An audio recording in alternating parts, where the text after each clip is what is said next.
Welcome to Across the Table with APR Supply Co.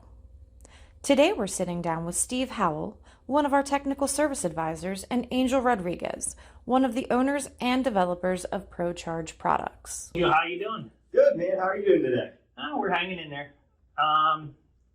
Working with the TSA team, and we have some questions that we'd like to ask you guys. So one of the first questions that I have is, with your product, how do you use your product? So ProCharge is additives blended with 2 pounds of refrigerant, technically 1.9 pounds for R22, 1.8 pounds for 410A.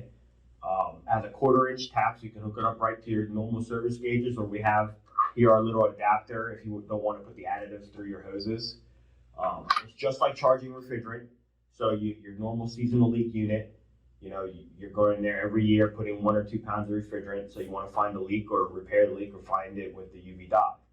So you hook it up to your suction side, flip it upside down just like a 30-pound cylinder, and dispense it into your unit. Obviously, you want to use superheat subcooling because it is refrigerant inside the can. Okay, so that leads to the next question. What size equipment will a ProCharge work on? So ProCharge is good up to 6 tons of cooling. Because it has a 1/4-inch resealable top, it's good for multiple systems. Now we say you use 5 ounces of liquid per ton. And we also recommend that you don't put more than 2 cans per 3-ton unit. Okay, so then that leads to, it's not possible to overdose the equipment then? No, it's just like charging a piece of equipment. So that's why we say no more than 2 cans per 3-ton unit, but you're not going to overdose the equipment. Okay. So what makes yours better than the competitors? So I'm glad you say that because there's a significant difference between our product and a competitor's product.